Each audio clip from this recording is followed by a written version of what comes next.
Elle lui a trouvé un logement, elle lui a aidé dans le fait de relancer sa marque et tout. Et ce monsieur l'a traduit en justice.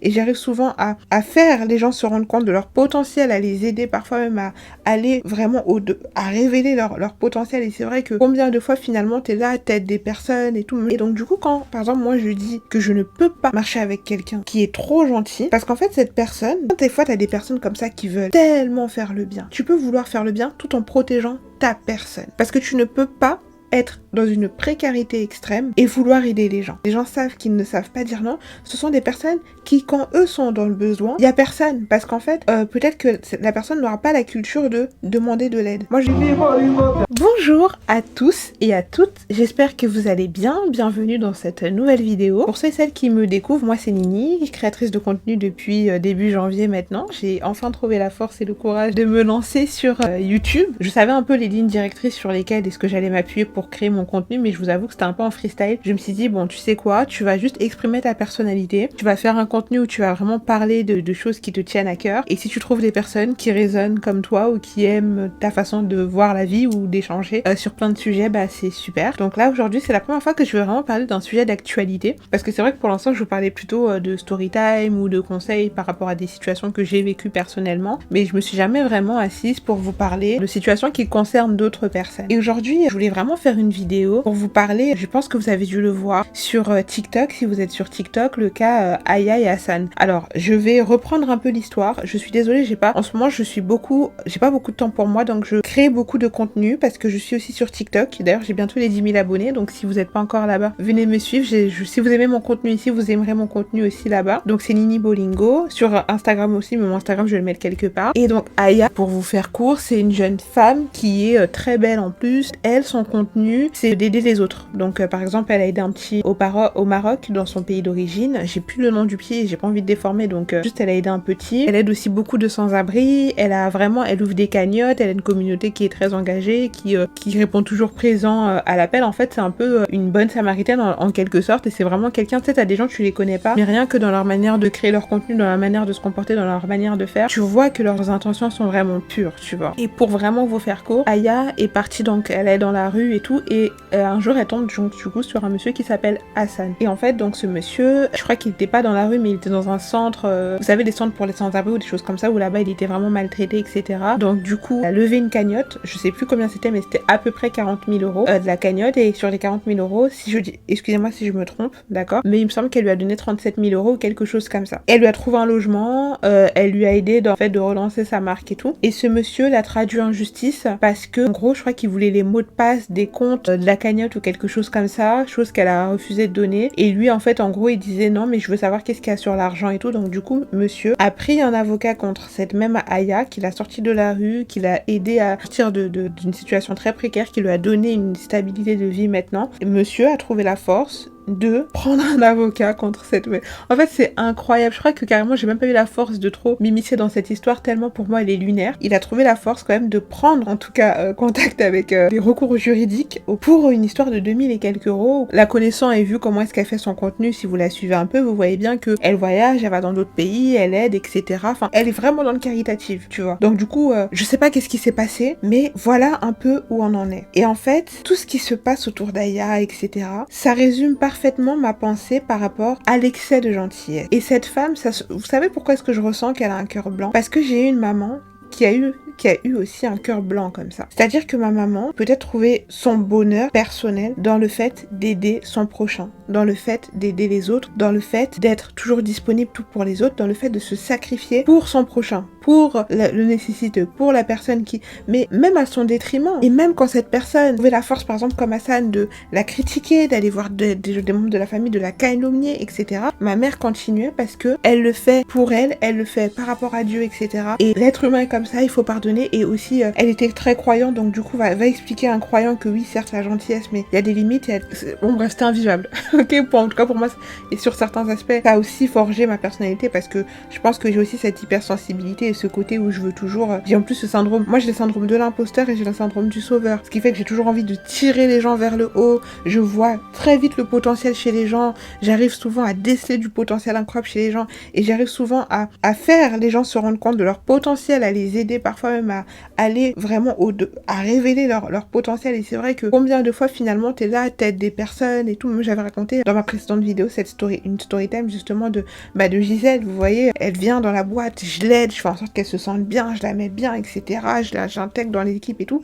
Et finalement, elle monte tout le monde contre moi. Et en fait, ça résume plutôt bien ma pensée sur cette extrême gentillesse. Des fois, t'as des gens qui ne comprennent pas. Et donc, du coup, quand, par exemple, moi, je dis que je ne peux pas marcher avec quelqu'un qui est trop gentil, parce qu'en fait, cette personne, là, je prends le cas, on va revenir sur le cas Aya. Hein. Là, je développe le côté extrême gentillesse, mais là, je ne parle pas d'Aya. Quand des fois, t'as des personnes comme ça qui veulent tellement faire le bien, tu peux vouloir faire le bien tout en protégeant ta personne. Parce que tu ne peux pas être dans une précarité extrême et vouloir aider les gens. Et des fois, t'as des gens, je ne parle pas d'Aya encore une fois, en fait, ce qui est dingue, c'est que tu te rendras compte aussi que quand toi, tu seras dans le besoin, quand cette personne, parce que souvent cette personne qui aide tout le temps les gens, qui ne dit jamais non, qui est là, etc., souvent ce sont des personnes, les gens savent qu'ils ne savent pas dire non, ce sont des personnes qui, quand eux sont dans le besoin, il y a personne, parce qu'en fait, peut-être que la personne n'aura pas la culture de demander de l'aide. Moi, je sais que les fois où vraiment je demande de l'aide, encore une fois, c'est des moments où, limite, soit je risque d'être à la rue, soit je risque de mourir, soit c'est vraiment genre en dernier recours. Et des fois, quand je sors de mes galères de ouf, des fois on me dit mais pourquoi tu m'en as pas parlé, etc. Je dis oui mais parce que c'est comme ça, en plus ça fait quoi, bientôt 10 ans maintenant que je vis seule et tout, donc j'ai aussi ce côté très très débrouillard. Mais tout ça pour dire que des fois, tu vois, tu peux tellement avoir des intentions pures envers les gens.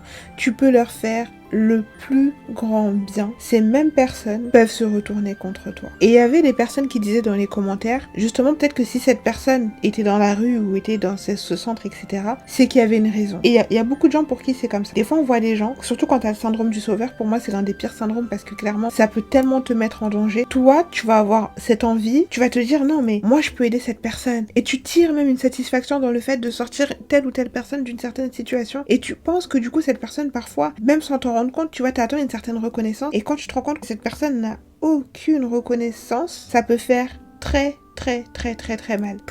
Très mal. Moi, maintenant, j'ai une règle, par exemple, vous savez, chez les Africains, vous comprenez que des fois, on envoie de l'argent. Par exemple, dans ma famille, qui décide de ne plus envoyer d'argent au pays, parce que des fois, t'as des personnes qui vont t'harceler pour te demander. Quand tu vas le faire, une fois que t'auras envoyé les mots de passe, etc., pour récupérer l'argent, tu n'entends plus parler de ces personnes jusqu'au prochain besoin. Moi, maintenant, j'ai décidé d'un truc, c'est que si je décide d'envoyer de l'argent, si je décide de faire un truc, à part si c'est un contrat par rapport au travail, etc., mais si c'est un don que je fais, je donne et je n'attends rien en retour. Surtout quand c'est une aumône ou quelque chose comme ça, parce que les gens, il y a des gens qui sont vraiment reconnaissants, mais t'as des gens, ils n'auront aucune. Et toi, ça t'étonne parce que tu dis, mais attends, on est des êtres humains, on est constitué de... Hein?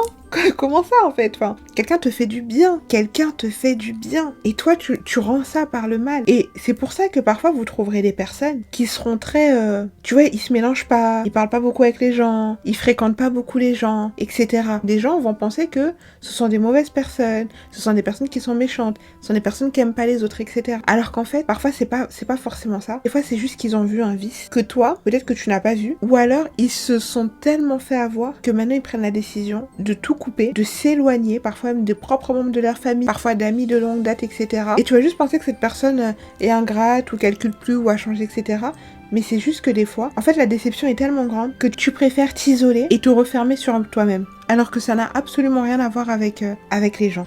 Ou alors, tu vas avoir un positionnement, moi je l'ai déjà dit, je sais que j'ai plein de qualités, mais dans mes défauts, peut-être certaines personnes peuvent partir du principe que sur certains, j'ai peut-être pas cette flexibilité. Je suis peut-être pas forcément une personne très flexible. Ou une personne qui, comme Nicolas Sarkozy, quelle référence, mon Dieu, a dit, mais je ne suis pas quelqu'un qui plaisante beaucoup quand j'ai pas un certain feeling avec une personne. Et plus le temps passe, et plus je vais vers ce truc de protéger ma personne, protéger mon espace. Parce que tu te rends compte, et surtout en étant sur les réseaux sociaux, que des fois, tu t'exposes, pas forcément sur les réseaux sociaux, mais même t'es là, tu veux être ouvert, tu veux être gentil, tu veux être enjoué avec les gens. Mais comme eux, des fois ils ont leurs insécurités, des fois il y a de la jalousie, des fois on t'aime pas, c'est comme ça. Voilà, moi je connais des gens de moi, jusqu'à toute ma famille, toute ma lignée, ils nous aiment pas. Tu veux faire quoi contre ça? Tu vas quémander? Tu vas dire non, mais tu sais, oui, mais mon ethnie est peut-être, oui, mais tu sais, mais ma famille, oui, mais non. Non, tu veux pas m'aimer, tu m'aimes pas, c'est pas grave. Et avant, j'étais dans ce truc-là, j'étais dans cette dynamique-là, de toujours vouloir, s'il te plaît, aime-moi, ou non, mais tu sais, je suis pas comme ça. Peut-être que si j'ai réagi comme ça, mais c'est parce que t'as vu tel comportement, etc. Et faites très attention à un type de manipulation très vicieux. Des fois, tu peux mettre des années à t'en rendre compte. Et ça, je crois que j'en ai déjà parlé. C'est quelqu'un qui va te pousser à bout, te provoquer, et tu vas rien dire, et tu vas garder, et tu vas garder. Moi, j'ai ce défaut, je garde des choses en moi. Le problème, c'est que quand ça sort, il y a tout qui sort. Et donc, du coup, la personne va trouver que tu surréagis, ou va te faire passer pour la méchante ou pour la mauvaise auprès de certaines personnes de votre cercle ou de votre entourage. On va montrer, ah bah regarde son vrai visage, regarde son comportement, voici son... Alors qu'en fait, elle ne parlera pas de tout ce qu'elle t'a fait endurer avant, et qu'en fait, là, tu décides que stop, c'est bon, c'est fini, c'est fini. Et malheureusement, il y a beaucoup de gens comme ça. Et plus t'es sensible, plus t'es hypersensible, plus t'as ce côté très attaché aux gens, tu vois. Avec les gens vraiment très proches, hein. Je suis très bisou, très câlin, je peux très mal dormir parce qu'on a eu une dispute. Quand tu sais que t'es comme ça, tu vas pas commencer à t'amuser, à aller frayer avec tout le monde, avec tout type de personnalité, tu vas commencer à trier. Là, actuellement, je suis dans une période de ma vie où je ne suis pas forcément disponible émotionnellement. Je suis pas disponible parce que j'ai tellement de choses à faire pour atteindre mes objectifs qui sont quand même grands, que je sais que je pourrais ouvrir le côté plus social de ma vie à un moment donné où j'aurais atteint certains objectifs. Mais pour l'instant, je peux pas me permettre d'être trop dispersée, d'être trop ci, d'être trop ça. Parce que une relation, ça s'entretient, ça demande du temps, etc. Et je sais que maintenant, j'ai pas énormément de temps. Et j'ai déjà eu comme ça une amie qui, je pense, elle s'attendait à ce que, peut-être, pourtant elle savait en grandissant hein, que moi, j'avais des objectifs hauts. Ça allait me demander beaucoup de temps. Dans mes journées, dans mon énergie, dans ma force, dans tout. Un jour, elle m'envoie un message pour me dire non, mais je préfère on arrête de se parler, etc. Et je pense qu'elle s'attendait à ce qu'on ait une discussion. Je lui ai dit écoute, il n'y a aucun problème. Je l'ai bloqué de partout et bonne continuation. Et en fait, dans le dernier message, j'ai vu qu'elle a essayé de s'expliquer. Sauf que moi, c'est terminé parce qu'on est des adultes. Donc tu peux me dire, écoute, ça, j'ai pas trop kiffé, etc. On en discute. Je dis mon point de vue et j'accepte aussi de me remettre en question. Mais si t'arrives sur tes grands chevaux en mode, c'est fini, c'est terminé, etc., ça va vraiment se terminer entre toi et moi. Et donc pour moi, c'est l'un des pièges, l'excès de gentillesse. Du fait de trouver sa satisfaction personnelle, son bonheur dans le fait que les autres se sentent bien. Parce que malheureusement, des fois, tu vas passer des années à faire le bien. Et en fait, quand tu vas faire le bilan de ta vie, c'est le jour où il va t'arriver quelque chose. Une maladie, un décès, dans le besoin, peut-être besoin d'argent, et que tu te rendras compte que toutes ces personnes pour qui tu t'es sacrifié, que tu as aidé, que si, que ça, parce que certes, peut-être tu crois en Dieu, ou peut-être, on ne le dit pas, hein, de ne pas faire du bien aux gens, mais toutes ces personnes-là ne seront pas là. Et ça peut te faire encore plus mal, tu peux encore plus te sentir utilisé. Et moi, je l'ai vu de mes yeux, ce truc. En fait, c'est trop tard maintenant. On t'a parlé pendant des années, on t'a dit arrête d'ouvrir ta porte. Arrête d'être trop gentil. Arrête. C'est à la dernière minute que tu t'es rendu compte que tous ces gens, on t'a parlé pendant des heures, on t'a dit cette personne n'est pas bonne pour toi, arrête de raconter certains aspects de ta vie, etc. Toi, on te voit comme la méchante, on te voit comme la vicieuse qui n'aime pas les gens, rabat-joie, etc. Et après, à la fin, la personne revient, oui, mais finalement, t'avais raison et tout, non mais reste avec ça là-bas. Reste avec ma raison là-bas. Parce que quand je te disais certaines choses, pour ton bien, où j'étais pas obligée, j'aurais juste pu t'écouter et dire mais que j'ai pris le temps de t'ouvrir mon cœur, de te parler de mon expérience, de te dire écoute, là où tu t'en vas, ce terrain est vraiment très risqué et que tu pensais que j'étais jalouse et qu'après ça, tu te rends compte parce que ce que je t'ai dit qu'elle est arrivé, et pas parce que j'ai des dons de voyance, mais parce que c'est la logique. Enfin, après, je comprends parce que faut aussi avoir vécu certaines choses pour vraiment comprendre le danger des fois d'être tellement gentil, d'être tellement généreux au point de s'en oublier. Il faut avoir vécu certaines choses pour comprendre à quel point c'est un danger. Donc, je peux comprendre certaines personnes, mais si vous êtes comme ça, n'attendez pas qu'on vous trahisse, n'attendez pas qu'on vous morde la main, n'attendez pas que pensez à vous. Et Aya, pour en revenir donc à... Là, j'en reviens à Aya. Je peux comprendre parce que je vois que c'est une fille qui a une personnalité en or, ça se voit. Et j'espère qu'avec le temps, elle trouvera l'équilibre, on va dire, entre le fait de faire du bien aux gens et le fait peut-être de trouver... Parce que dans les commentaires, les gens lui disaient repos... Parce que là, elle va repartir en mission et tout. Et les gens lui disaient mais repose-toi. Parce que je crois qu'avant ça, elle avait aussi une histoire avec une fille qu'elle a aidée et la fille s'est retournée encore contre elle. Et j'espère vraiment, parce que franchement, les âmes comme elle, mais vraiment, je pense qu'il y a peut-être 3% sur cette terre et encore je suis très généreuse. J'espère qu'elle pourra trouver son équilibre entre le fait de trouver son bien-être par rapport à son histoire personnelle qui est très difficile aussi. Et c'est magnifique parce qu'elle aurait pu prendre un mauvais chemin, mais elle s'est dit non, moi je vais aider toutes les personnes qui ont vécu peut-être des choses similaires à la mienne ou des histoires similaires à la mienne. Donc j'espère qu'elle trouvera l'équilibre entre le fait de trouver de la satisfaction en faisant du bien aux gens et entre trouver de la satisfaction en se faisant du bien à soi-même. Et je pense qu'on peut être vraiment heureux quand on arrive à combler les deux. Mais je pense qu'il faut un équilibre. On a le droit des fois d'être un peu égoïste, on a le droit de prendre du temps pour soi, on a le droit de... Parce que malheureusement, c'est comme ça. Moi, des fois, il y a des choses, je vois, ça me fend le cœur. Ça me fend le cœur. Ou même des personnes, par exemple, de mon entourage qui vont me raconter une certaine histoire ou des choses comme ça. Et je sais que j'ai les conseils qu'il faut et que j'ai les mots qu'il faut. Mais j'ai fait assez de nuits blanches avec des copines, avec des gens de ma famille, etc. pour les conseiller, pour les remonter. Des fois, des gens qui ont 10, 15, 20 ans de plus que moi. Et au final, je pense que si je pouvais récupérer mes nuits aujourd'hui, honnêtement, je le ferais. Honnêtement, je le ferais. Parce que la plupart de ces gens-là, finalement, aujourd'hui, on se parle pas tant que ça. Et c'est du temps de vie, en fait, on se rend pas compte, mais ça te vole ta vie. Tu vois, c'est comme... bon, ça, c'est une autre vidéo. Ce sera aussi l'objet d'une autre vidéo, mais par exemple, le fait de trouver son plaisir personnel à critiquer les gens, à faire des médisances, à regarder ce qui se passe dans la vie de telle et telle personne, ça te vole ta vie. Qu'est-ce qui te vole ta vie? Qu'est-ce qui te vole ta vie? Dans 10, 15, 20 ans, t'auras fait quoi de la plupart de ton temps et quels fruits ça peut porter sur le long terme? Et ça, je pense que c'est vraiment des questions qu'on doit pouvoir se poser. Quelqu'un te fait du bien. En fait, je vous jure, cette histoire de Hassan et Aya, mais ça me dépasse complètement parce que je me dis, mais attends, mais c'est pas possible. Mais j'ai vécu aussi des situations. C'est pour ça que je suis étonnée, mais à la fois je suis pas étonnée parce que j'ai aussi vécu des situations comme ça. Où en fait, non, tu te rends compte que vraiment les gens n'ont pas forcément de reconnaissance, les gens n'ont pas de... Donc, si tu dois donner, donne pour toi, mais n'attends rien en retour. Je pense que ce sera ça la morale de cette histoire. Cette vidéo sera un peu courte, mais vraiment je voulais juste prendre un moment pour parler de cette histoire parce que pour moi elle est lunaire. Fais les choses, prends du temps pour toi, trouve l'équilibre et surtout garde en tête que tout le monde malheureusement peut se retourner contre toi. C'est triste mais c'est comme ça. Je vous remercie d'avoir regardé cette vidéo. Elle est peut-être un peu courte, j'ai des formats beaucoup plus longs, donc n'hésitez pas à aller faire un tour, voir un peu mon catalogue de vidéos jusqu'ici.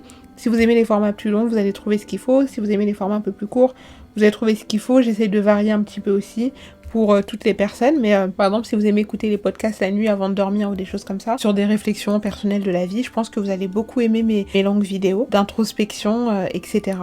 Je vous remercie d'avoir pris le temps de regarder cette vidéo. Encore une fois, n'hésitez pas à venir me suivre sur mes autres plateformes TikTok, Nini Bolingo et Instagram, House of Nini Bolingo. Je vous embrasse, je vous fais plein de bisous et je vous dis à très vite.